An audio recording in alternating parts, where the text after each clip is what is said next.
परपटी रसायन जो है वो पढ़ लिया होगा। जो तीन परपटी रसायन के उदाहरण दिए थे वो आपने पढ़े होंगे। और अभी आगे कुपीपक्व रसायन की ओर बढ़ेंगे। लास्ट में हमने परपटी रसायन के अंदर कुछ प्रॉपर्टी के नाम देखे थे, फोटोग्राफ्स भी देखे थे। तो उसमें रस प्रॉपर्टी के ये दो सैंपल्स देखे थे। बाद में कुटज प्रॉपर्टी में से बनाई हुई कुटज प्रॉपर्टी वटी, इसके बारे में थोड़ा जाना था। और कुछ और तीन प्रॉपर्टी, ताम्र प्रॉपर्टी, पंचामृत प्रॉपर्टी और श्वेत प्रॉपर्टी के बारे में हमने थोड़ा जानकारी प्राप्त की थी, जिसमें से इन तीनों के बारे में मैंने आपको बुक में से पढ़ने के लिए, लिखने के लिए बताया था। श्वेत प्रॉपर्टी का तो आपका अनुभव भी रह चुका है, बनाने का, मैन्युफैक्चरिंग साइड का। और क्लिनिकल साइड हमें इस बुक आयुर्वेद सार संग्रह में से पढ़नी है। एक और बुक है रसतंत्र सार सिद्ध प्रयोग संग्रह, जहाँ पे हमें क्लिनिकल एक्सपीरियंसेस मिलेंगे। तो वो पढ़ेंगे, जानेंगे और आगे फिर क्लिनिक में यूज करना शुरू कर देंगे। उसी के जैसे थर्ड कैटेगरी में आगे बढ़ते हुए और कुछ दवाई के बारे में जानते हैं। आप इन सब दवाई के नाम जो है नोट करते जाइए और पढ़ पढ़ के यूज करना शुरू करते जाइए। क्योंकि जो प्रिपरेशन है, मैन्युफैक्चरिंग प्रोसेस या फार्मास्यूटिकल प्रोसेस जो है, वो तो अब जब यहाँ आएंगे उसी समय पे हो पाएगी। लेकिन इसका क्लिनिकल यूज जो है वो आप जहाँ कहीं पे भी है वहां से भी करना शुरू कर सकते हैं। तो पढ़ के थोड़ा सा यूज करना शुरू करना है, इसी तरह से धीरे धीरे आने लगेगा। कुछ तीन फोटोग्राफ यहाँ पे रखे हैं, अलग अलग दवाइयाँ अलग अलग कंपनी की रखी है। सबसे पहला है रस सिंदूर, फिर है समीर पन्नग रस, और आगे है स्वर्ण वंग। तो इस तरह से ये आयुर्वेदिक फार्मास्यूटिकल कंपनी की दवाइयाँ मार्केट में इजीली अवेलेबल होती है।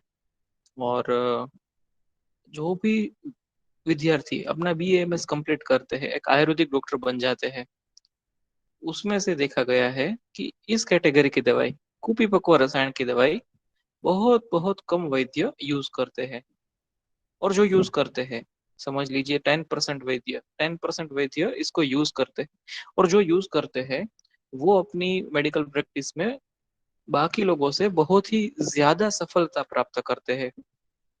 क्योंकि हमने रस शास्त्र या रस औषधि के बारे में पहले ही उसका इम्पोर्टेंस पढ़ा था कि ये तुरंत ही असर करने वाली है, या ये बहुत कम डोज में देनी पड़ती है, वगैरह चीजें।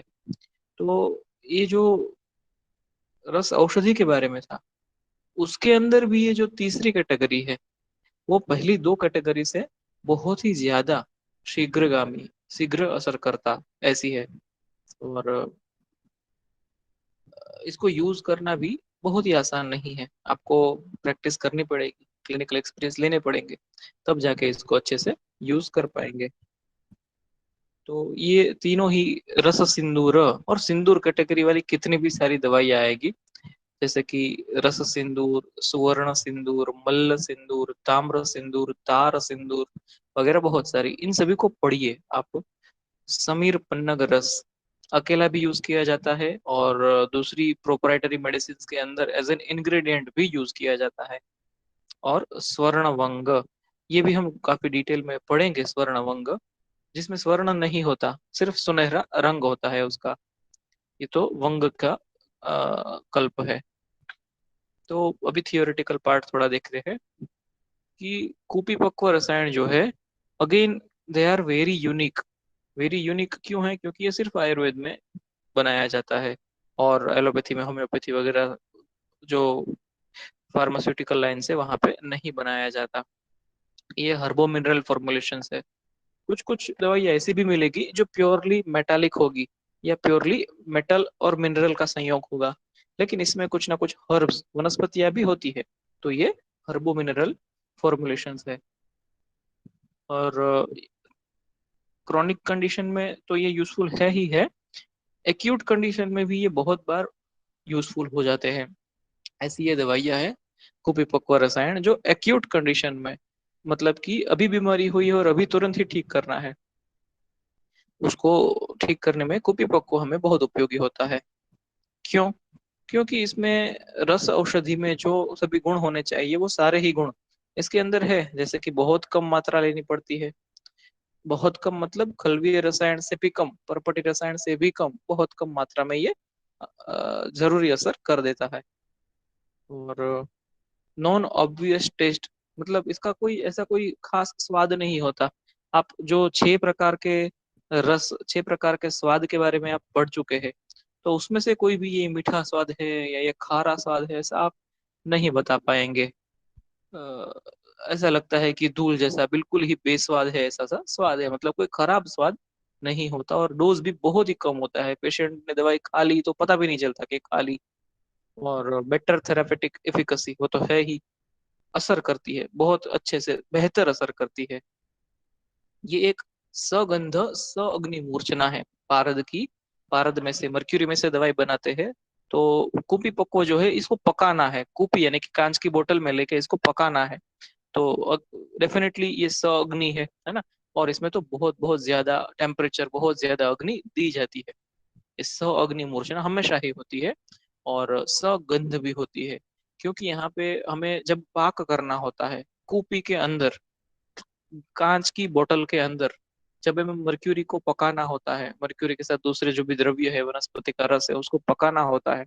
तो उसका पाक करने के लिए जो मीडियम है वो गंधक ही होता है।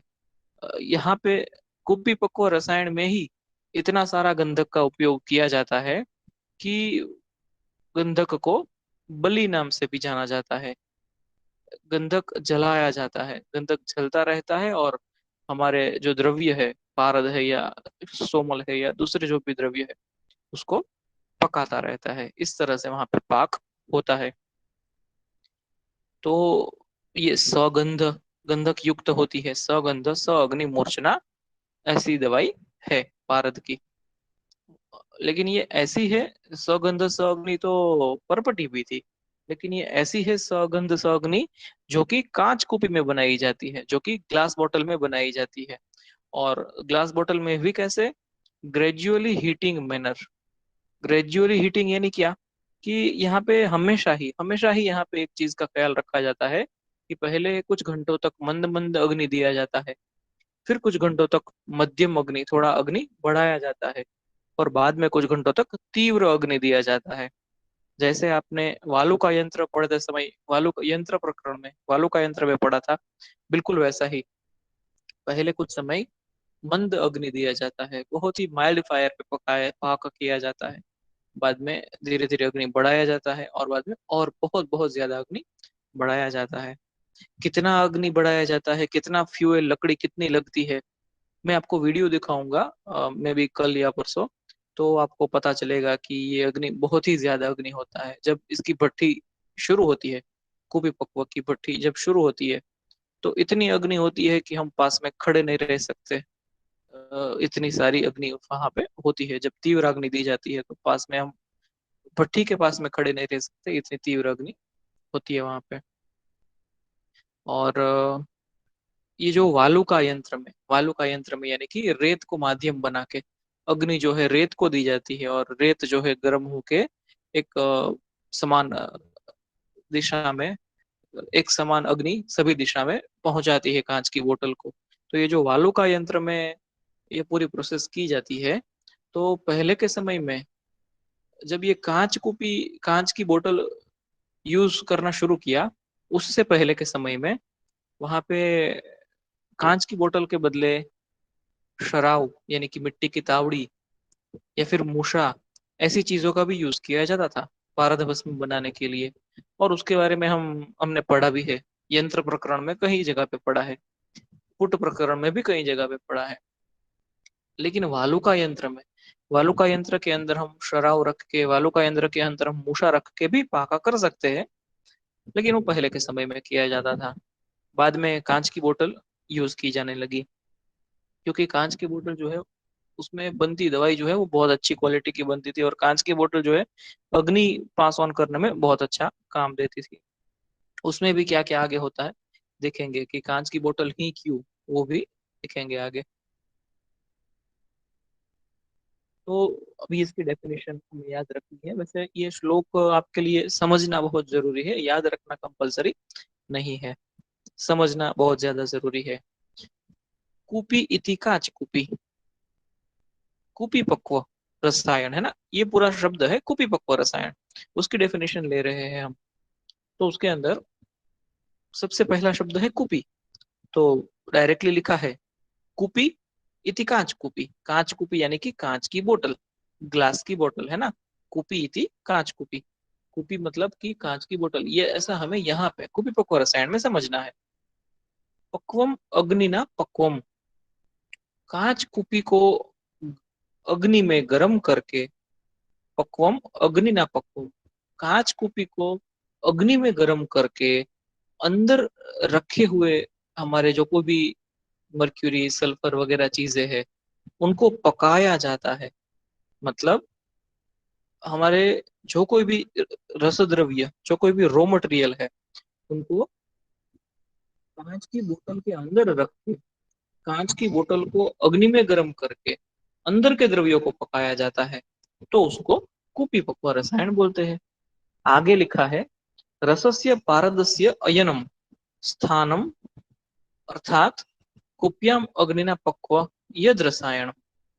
इसका मतलब क्या है, नीचे की सेकंड लाइन का मतलब कि हमारा जो रस है, जो पारद है, उसका अयन कर रहा है। अयन, अयन यानी कि उसको वहां पे लेके जाते हैं, उसका स्थान जो है वहां पे लेके जाते हैं, कूपी के अंदर ही अग्नि में पाक करके वो हमारे शरीर के अंदर अयन करने लगे, और ऐसा ऐसा दवाई, ऐसा मेडिसिन तैयार हो, यद रसायनम यानी कि हमारे शरीर में वो रसायन कर्म करने वाला हो, तो उसी को बोलते हैं कूपी पक्व रसायन। तत्कुपी पक्व रसायन, उसी को बोलते हैं कूपी पक्व रसायन।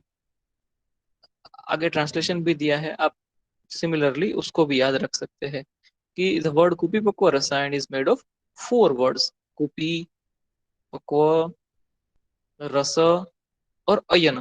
तो इसमें जो रस और अयन है वो तो हम जो रसायन पढ़ते हैं वहीं पे जो मीनिंग आता है वही मीनिंग है, और कुपी पक्व मतलब कांच की बोतल के अंदर पकाया हुआ, तो कुपी और पक्व। तो हमारा जो कोई भी मर्क्यूरियल कंपाउंड होता है, मर्क्यूरी और उसके साथ दूसरे रस द्रव्य लेके बनाई गई जो दवाई होती है, उसको स्पेसिफिकली प्रिपेयर्ड ग्लास बॉटल। अभी ये क्या है स्पेसिफिकली प्रिपेयर्ड ग्लास बॉटल? बहुत सिंपल है। कांच की जो बोतल होती है उसको कपड़ मिट्टी कर देते हैं। आपने बहुत सारे पुट दिए हैं, तो आपने सराव संपुट बनाते समय, अपने शराब संपुट बनाते समय वहां पे कपड़ मिट्टी की थी, है ना। तो आपको पता है कपड़ मिट्टी क्या होता है, कैसे करना है।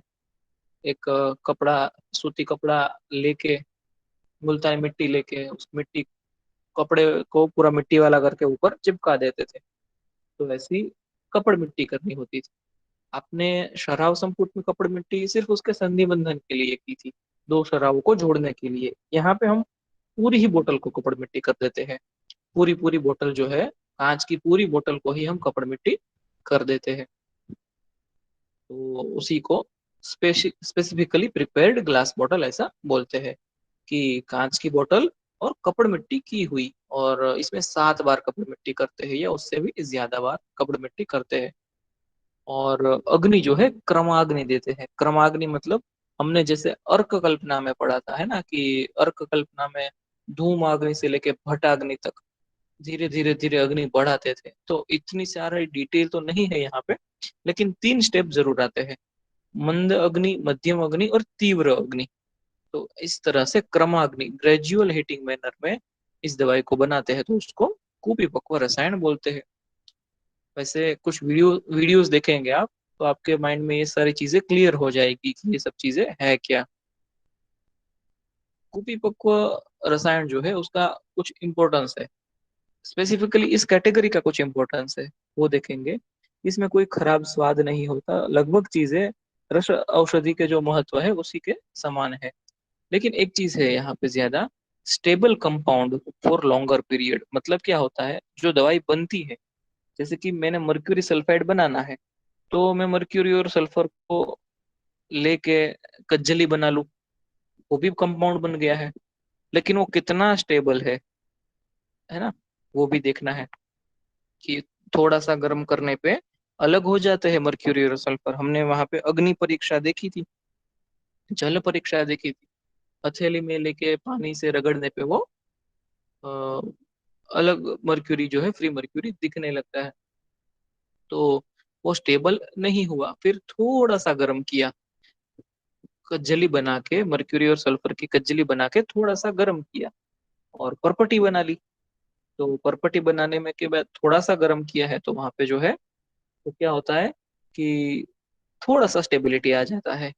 फिर यहाँ पे कुपीपको रसायन वो ही है, कज्जली ही लेते हैं, मर्क्यूरी और सल्फर की पहले कज्जली बना लेते हैं, बाद में ये कांच की बोतल में रख के पकाते हैं, बहुत बहुत अग्नि दे के, दो दो तीन तीन दिन तक लगातार दिन रात अग्नि शुरू ही रहता है, इतना ज्यादा पकाते हैं, कभी कभी तो एक हफ्ते तक पकाते हैं। तो बहुत ही अग्नि सहन करने वाला ऐसा स्टेबल कंपाउंड हमें मिल जाता है। तो वो जो है फिर मर्क्यूरी और सल्फर वहां पे अलग नहीं होते आसानी से, ऐसा स्टेबल कंपाउंड मिल जाता है जो लंबे समय तक टिकता है, 10 साल तक, 25 साल तक भी वो टिकता है, ऐसा लॉन्गर स्टेबिलिटी वाला कंपाउंड यानी कि लंबी शेल्फ लाइफ वाला कंपाउंड मिलता है। ऐसी दवाई कंपाउंड यानी कि ऐसी दवाई हमें मिलती है। और ये थोड़े से डोज में काफी ज्यादा काम करती है ना, quick effect in laser dose, ये थोड़े से ही डोज में बहुत ज्यादा काम करती है। और ये इजी फॉर एडमिनिस्ट्रेशन है। ये किसके कॉन्टेक्स्ट में कहा गया है कि इसके बाद वाली जो पोटली कल्पना आएगी उसके कंपैरिजन में कहा गया है कि हम खरलीय रसायन की तो टैबलेट्स बना लेते हैं अभी के समय में, तो वो तो बहुत ही इजी है एडमिनिस्ट्रेशन के लिए। बाद में परपटी, तो परपटी का भी पाउडर यूज करते हैं, कुछ परपटी की वटी भी आपने देखी, वो भी इजी है। लेकिन आगे जो पोटली कल्पना आएगी उसका जो पेशेंट को देने का तरीका है, एडमिनिस्ट्रेशन यानी कि पेशेंट को किस तरह से वो दवाई देनी, कंपैरेटिवली वो थोड़ी मुश्किल है, कॉपी पक्को के मुकाबले वो थोड़ी मुश्किल है। जैसे पोटली में तो आवर्तन करने पड़ते हैं, घिस के देनी पड़ती है दवाई, डायरेक्टली रेडीमेड डोज नहीं होता, कॉपी पक्को में होता है वो। कॉपी पक्को लास्ट में तो हम उसको पाउडर ही कर देते हैं, और पाउडर नाप के ले सकते हैं, या चाहिए तो कैप्सूल भरी हुई भी मार्केट में मिलती है। और एक और इम्पोर्टेंस है कॉपी पक्को रसायन का कि ये एक augmentic therapeutic effect with other herbal preparations. मतलब क्या ऑगमेंटिक, मतलब क्या कि जो कोई भी हमारी वनस्पति यहाँ पे जो कोई भी यूज की गई है तो उनकी इफेक्ट को कई गुना ज्यादा बढ़ा के देता है ये कुपीपक्व रसायन। समझ लीजिए कि मैंने कोई एक दवाई बना रहा हूँ, समझ लीजिए मकरध्वज नाम का कुपीपक्व रसायन बना रहा हूँ, तो वहां पे पारद है, गंधक है, सुवर्ण है, ये तीन चीजें तो है ही, लेकिन साथ में हम घृत कुमारी का रस ऐड करते हैं, साथ में हम लाल कपास के फूल, लाल जो कपास होता है, रेड कॉटन होता है, उसके फूलों का रस ऐड करते हैं, तो उनकी जो शरीर में असर होती है उनको कई कई गुना बढ़ा के देता है ये। तो हर्बल प्रिपरेशंस जो कुछ भी है उसकी जो थेरापेटिक इफेक्ट है उसको बहुत ज्यादा बढ़ा के देता है। दूसरे तरीके से भी सोच सकते हैं, जैसे कि मैं रस सिंदूर दवाई ले रहा हूँ, अकेले रसो सिंदूर तो नहीं लूंगा, उसके साथ में सहपान कुछ ना कुछ हर्बल प्रिपरेशन ही होगा।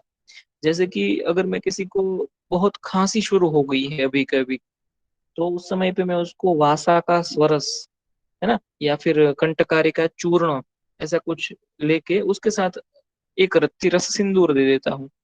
तो मुझे वो जो वासा का स्वरस 25 ml पीना पड़ता, या कंटकारी का चूर्ण 5 ग्राम खाना पड़ता, उसके बदले सिर्फ 1 ग्राम रस, एक सॉरी एक रत्ती यानी कि 125 मिलीग्राम रस सिंदूर ऐड करने पे वो जो साथ में जो हर्बल मेडिसिन थी उसका डोज बहुत ही कम हो जाता है, उसका डोज बहुत बहुत कम हो जाएगा, और थोड़े से ही डोज में वो बहुत बढ़िया असर, वासा की असर या फिर कंटकारी की असर, साथ में जो भी हर्बल औषधि है उसकी असर बहुत ज्यादा हो जाएगी। तो ऐसा काम कुपीपक्व रसायन करके देता है। और आप रस सिंदूर, मकरध्वज, ये जो कुपीपक्व रसायन है इसको आयुर्वेद सार संग्रह में से पढ़िए, बहुत अच्छे से यहाँ से वहां पे आपको समझने मिलेगा। अभी ये जो कुपीपक्व रसायन है उसको सिनोनिमस सिंदूर कल्पना भी बोलते हैं। आपको कहीं पे एग्जाम में क्वेश्चन आए थियरी में कि 10 मार्क में लिखिए सिंदूर कल्पना, तो ये यही है, कुपिपक्व जो रसायन है उसी का नाम है सिंदूर कल्पना। क्यों? क्योंकि इसमें जो फाइनल प्रोडक्ट मिल जाती है वो सिंदूर कलर की होती है। सिंदूर का कलर कैसा होता है उस कलर की होती है, इसलिए इसको सिंदूर नाम से जाना जाता है। और इसमें नाम भी अलग अलग सिंदूर वाले नाम काफी सारे मिलेंगे, जैसे कि रस सिंदूर, ताम्र सिंदूर, सुवर्ण सिंदूर, इस तरह से काफी सारे नाम मिलेंगे आपको। तो यहाँ पे कांच की बोतल देख रहे हैं आप, है ना, सबसे लेफ्ट साइड में, लेफ्ट मोस्ट एक कांच की बोतल दिख रही है आपको। आधा फोटो है, पूरा फोटो भी, वीडियो भी बाद में देखेंगे। लेकिन इस तरह से कांच की बोतल ली जाती है। अभी सोचिए कि कांच की जो बोतल है इसको हमें बहुत बहुत ज्यादा 1000 डिग्री टेम्परेचर गर्मी देनी है, अग्नि देनी है, और वो भी कई घंटों तक इतनी गर्मी देनी है। तो कांच फूट ना जाए, कांच की बोतल टूट ना जाए, ऐसी मजबूत कांच की बोतल हमें लेनी पड़ेगी, बहुत बहुत स्ट्रॉन्ग कांच की बोतल हमें लेनी पड़ेगी। तो इसके लिए अक्सर हम क्या करते हैं कि जो बियर बोतल होती है, अल्कोहल जो होता है ना, दारू होता है बियर, तो उस बियर की बोतल हम ले लेते हैं। 650 ml की जो वॉल्यूम की जो बोतल आती है, 650 ml की, वो हमारी दवाई बनाने के लिए बहुत अच्छी साइज में रहती है। और बहुत ही कठिन होनी चाहिए, ठोस होनी चाहिए, वो टूटे ऐसी नहीं होनी चाहिए। इसमें टेस्ट भी करते हैं हम, क्या करते हैं कि हमारे पास कोई भी एक औजार होता है, जैसे समझ लीजिए कोई स्क्रू ड्राइवर या डिस्मेस या ऐसा कुछ होता है, तो उसको हम इस कांच की बोतल के बीचों बीच जोर से टकराते हैं, जैसे ठपकारते हैं, तो वो टूटनी नहीं चाहिए। अगर वो इसको सहन कर लेती है, मेटालिक प्रहार को सहन कर लेती है कांच की बोतल, तो हम ऐसा मान के चल सकते हैं कि वो काफी सारी अग्नि को भी सहन करेगी। फिर भी अग्नि, सिर्फ अग्नि सफिशिएंट, सिर्फ कांच की बोतल सफिशिएंट नहीं होती। इसके लिए हम कांच की बोतल के ऊपर कपड़े मिट्टी भी करते हैं। तो यहाँ पे आपको जो कांच की बोतल दिख रही है, उसमें कांच की बोतल के गले के ऊपर, है ना, कांच की बोतल है उसके गले के ऊपर ये दवाई मिली हुई दिख रही है ना। नीचे खाली है, देखिए ये कैसा दवाई बना, नीचे खाली है, ऊपर भरा हुआ है। तो जब हम दवाई बनाने के लिए रॉ मटेरियल बोतल के अंदर भरते हैं, तो वो रॉ मटेरियल तो बोतल में नीचे तल में जाएगा ना। पूरी बोतल कभी भी भरते नहीं, थोड़ी ही भरते हैं, जैसे कि 33% ही भरते हैं उससे, या फिर 25% ही भरते हैं, उससे ज्यादा नहीं भरते। लेकिन जब पकती है दवाई, तो पकने के बाद वो दवाई पूरी ऊपर में जमा होती है गर्मी से। वो जो अंदर का जो केमिकल होता है वो सॉलिड में से लिक्विड, लिक्विड में से गैस होके ऊपर जाके जमा हो जाता है। और इस तरह से वहां पे आपको लेफ्ट मोस्ट फोटो में जो बोतल के अंदर सिल्वरी शाइनिंग कलर का मेटालिक पार्ट दिख रहा है, ऐसी दवाई हमें मिल जाती है। बाद में उसको निकालना है अगर, तो कैसे निकालेंगे? इससे पॉसिबल नहीं होता कि डायरेक्ट बोतल में से उसको निकाल सके। इसलिए हम क्या करते हैं, हम बोतल को तोड़ देते हैं, कांच की बोतल को तोड़ देते हैं। तोड़ देते हैं मतलब वहां पे बीच में एकदम एक धागा लगा के, केरोसिन लगा के उसको जला देते हैं। तो कांच की बोतल के परफेक्ट 2 टुकड़े हो जाते हैं। कांच की बोतल के 2 टुकड़े हो जाए, फिर आसानी से वो अंदर का जो दवाई बनी है वो मिल जाती है हमें। तो आपको लेफ्ट, सॉरी, आपको बीच वाले फोटो में जो दिख रही है वो अंदर से जो निकाला था शिला सिंदूर, ये शिला सिंदूर का फोटोग्राफ है। जो बीच वाला फोटोग्राफ है वो शिला सिंदूर का फोटोग्राफ है। तो वो हम वहां पे निकाल लेते हैं। और ऐसा सिलिंड्रिकल शेप वाला, मतलब बोतल के शेप वाला हमें एक दवाई मिल जाता है। अभी इसका डोज तो बहुत कम है, अभी आपको जो फोटो दिख रहा है दवाई तो होगी, मे बी ये तो 400 ग्राम जितनी दवाई होगी या उससे भी ज्यादा होगी ये दवाई। लेकिन हमारा डोज तो 400 ग्राम नहीं, कुछ मिलीग्राम में होता है।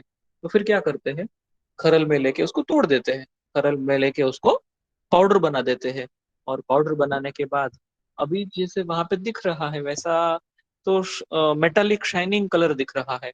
लेकिन पाउडर बनाने के बाद वो सिंदूर वर्ण हो जाता है। अक्सर सिंदूर या सिंदूर का ही कोई ना कोई शेड होता है, तो ऐसा सिंदूर वर्ण, सिंदूर का ही कलर, सिंदूर का ही कोई ना कोई शेड यहाँ पे मिल जाता है। तो राइट साइड में जो फोटो है, वो नाग सिंदूर का फोटो है। बीच का जो फोटो है वो शिला सिंदूर का फोटो है। राइट साइड का जो फोटो है वो नाग सिंदूर का फोटो है। लेकिन ऐसा कोई ना कोई कलर हमें मिल जाता है। तो इस तरह से उसका नाम सिंदूर कल्पना भी है, क्योंकि जो फाइनल प्रोडक्ट मिलती है वो सिंदूर करके ही कुछ ना कुछ शेड वाली होती है। आगे देखते हैं उसके टाइप्स। और ये फोटोग्राफ जो है कपड़ मिट्टी की हुई बोतल का। तो कांच की जो बोतल है उसको कपड़ मिट्टी कैसे करना प्रैक्टिकली हम करने वाले हैं यहाँ पे, है ना। कांच की बोतल लेके मैंने कुछ बियर बोतल्स ला के रखी है, तो उसको हम कपड़ मिट्टी आप खुद ही स्टूडेंट्स ही मिलके करेंगे भी। वो तो आप जब यहाँ पे आएंगे तब। उससे पहले मैं आपको वीडियो में दिखाऊंगा, और फिलहाल ये फोटो में देखिए कि ये जो कांच की बोतल है, जैसी एक ऊपर से थोड़ी पतली नीचे से एकदम सपाट समान, ऐसी बोतल को कपड़ मिट्टी की हुई है। ऊपर बस उसका मुंह जो है खुला रहता है, बाकी पूरी बोतल को कपड़ मिट्टी, नीचे उसके तल को भी कपड़ मिट्टी का एक लेयर, वो सूखने के बाद दूसरा लेयर, फिर वो सूखने के बाद तीसरा लेयर, इस तरह से 7 लेयर तक कपड़ मिट्टी कर देते हैं।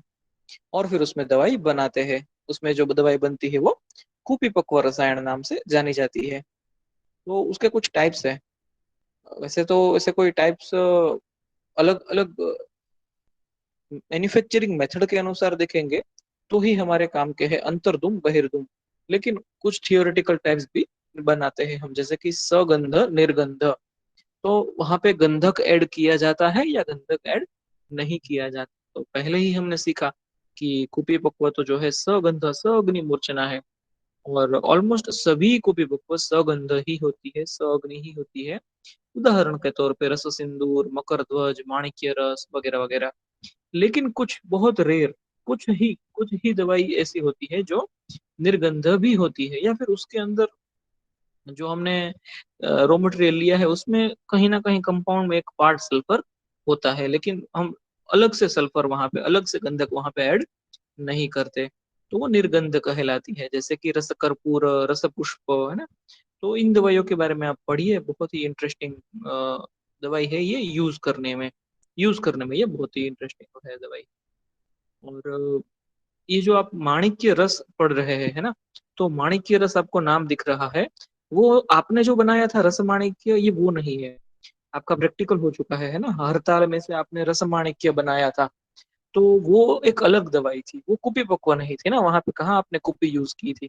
आपने तो अभ्रक पत्र के बीच में शुद्ध हड़ताल पाउडर रख के फिर उसको जलाया था, और बाद में उसको रस माणिक्य, माणिक्य रंग का रस माणिक्य बन गया था। लेकिन ये अलग दवाई है, ये पूरी अलग है, सिर्फ नाम के शब्द थोड़े समान है। ये बिल्कुल ही अलग दवाई है, माणिक्य रस। तो ऐसी रस माणिक्य, फिर माणिक्य रस, फिर एक आती है माणिक्य रसादि गुटिका। तो वो सभी बिल्कुल अलग अलग अलग दवाई है, और उसके बहुत अलग अलग उपयोग है। जैसे कि आपने जो रस माणिक्य बनाई थी वो स्किन डिसीज में काफी सारी उपयोगी थी। ये माणिक्य रस जो है ये रसायन के तौर पे और भी कुछ कुछ उपयोग हम करते हैं। वो माणिक्य रसादि गुटिका है, तो हम उसको छोटे बच्चों को जो सर्दी खांसी हो जाती है वहां पे उपयोग करते हैं।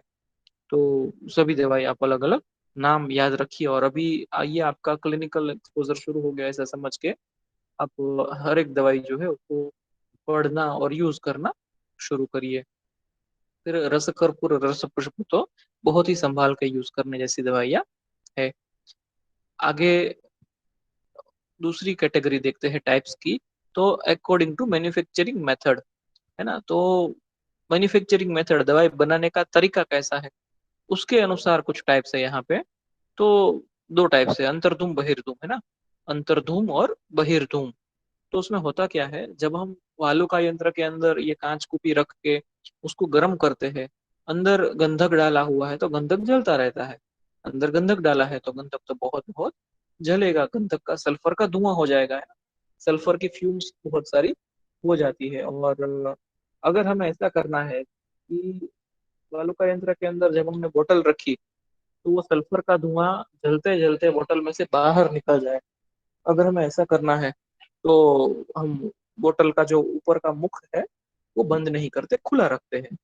बोतल के ऊपर का जो उसका होल है, उसका जो मुख है, उसको हम खुला ही रखते हैं। तो गंधक चलता चलता बाहर निकल जाता है, गंधक चलता रहता है, बाहर निकलता रहता है। उसको बोलते हैं बहिर्धूम, है ना। बहिर्धूम यानी कि गंधक का धुआं, गंधक झल के गंधक का जो धुआं, सल्फर का जो धुआं है वो बोतल में से बाहर निकलता रहता है। तो धुआं बाहर निकलता है, मतलब बहिर्धूम। तो एक उसका एक उदाहरण है कि रस सिंदूर जो है बहिर्धूम कैटेगरी की दवाई है। हाँ, रस सिंदूर को भी अंतर्धूम भी बना सकते हैं, लेकिन अक्सर रस सिंदूर जो है हम बहिर्धूम तरीके से बनाते हैं। बाद में अंतर्धूम मतलब क्या? तो अंतर्धूम मतलब क्या होता है कि बहिर्धूम में भी हम बोतल को बंद तो करते ही है, बहिर्धूम में भी हम बोतल को बंद तो करते ही है, लेकिन उसका एक सर्टेन स्टेज होता है। बहिर्धूम में बोतल को बंद करने का समय क्या होता है कि मंद अग्नि खत्म हो गई, मध्यम अग्नि खत्म हो गई और तीव्र अग्नि शुरू करनी है, तीव्र अग्नि शुरू करनी है, उस समय पे हम बोतल को ऊपर से बंद कर देते हैं। लेकिन अंतर्धूम में क्या करते हैं, पहले से ही बोतल को बंद ही रखते हैं। वालुका यंत्र में चढ़ाने से पहले ही बोतल को ऊपर से सील करके ही चढ़ाते हैं। तो गंधक का धुआं जो है वो अंदर ही अंदर रहता है, अंदर ही अंदर वो केमिकल प्रोसेस काफी बड़ी ज्यादा मात्रा में करता है। और हाँ, इससे बोतल के अंदर का प्रेशर भी बढ़ जाएगा। सल्फर का जो धुआं है वो अंदर ही अंदर रहेगा तो बोतल का प्रेशर बढ़ जाएगा। लेकिन वो संभाल के करने जैसी बनाने जैसी दवाई है अंतरतुम। तो उसमें एक उदाहरण यहाँ पे लिया है स्वर्णवंग। स्वर्णवंग है और भी बहुत सारी दवाइयां हैं जो अंतरतुम कैटेगरी से, अंतरतुम मेथड से बना सकते हैं। लेकिन वो एक वैद्य के ऊपर है कि वो कैसे ये दवाई बनाना चाहता है। सीधी सी बात है कि अंतरतुम दवाई बनाएंगे तो वो ज्यादा इफेक्टिव होगी, बहुत ज्यादा इफेक्टिव होगी कंपेयर एज कंपेयर टू बहिर्दुम। अंतर्दुम जो है ज्यादा इफेक्टिव होती है, लेकिन उसको बनाना भी मुश्किल होता है। उस दवाई को हम कैसे बनाएंगे वो थोड़ा मुश्किल, या मुश्किल तो नहीं, लेकिन अनुभव लेने वाला काम होता है कि जिन्होंने बहुत बहुत बार कॉपी पक्को बनाई है तो वो बड़ी आसानी से अंतर्धुम दवाई बना लेते हैं। और अनुभवी व्यक्ति नहीं है तो प्रेशर से कांच की बोतल फूट जाती है, तो सब हमारा जो पूरा प्रैक्टिकल है वो खराब हो जाता है।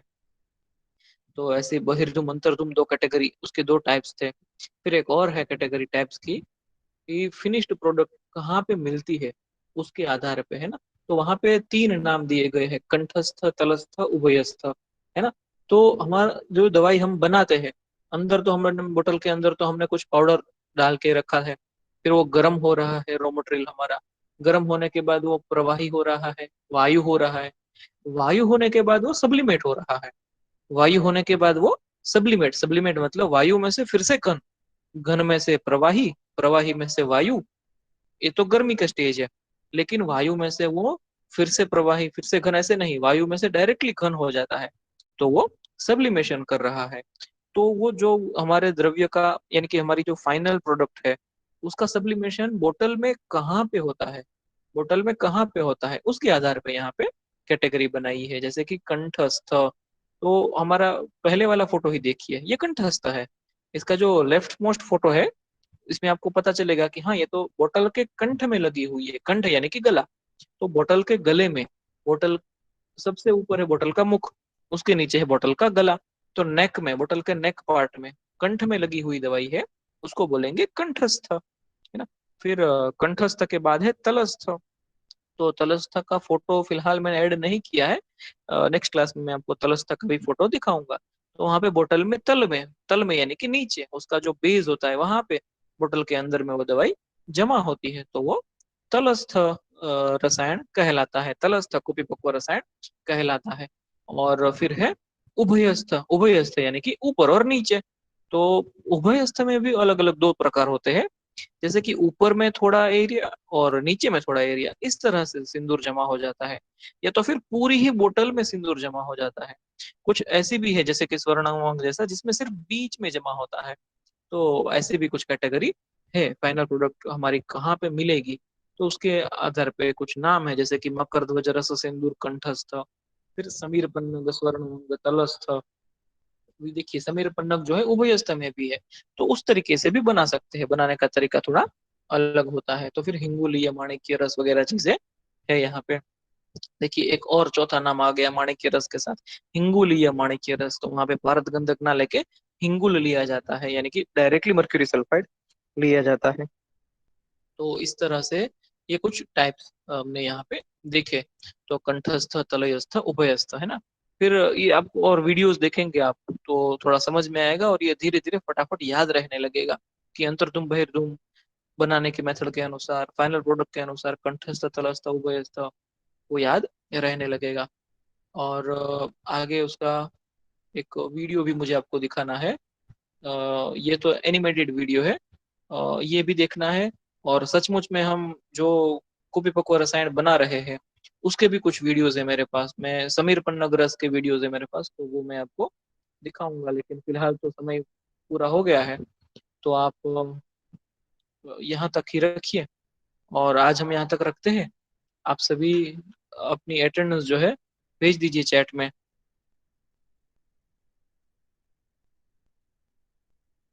और आज तो लंच के बाद हमारा क्लास नहीं है, तो द्रव्यगुण पढ़िएगा लंच के बाद। और नेक्स्ट बाकी का जो है और 3-4 लेक्चर लगेंगे इसमें, कुपी पकुआ रसायन में, तो वो बाद में पढ़ेंगे।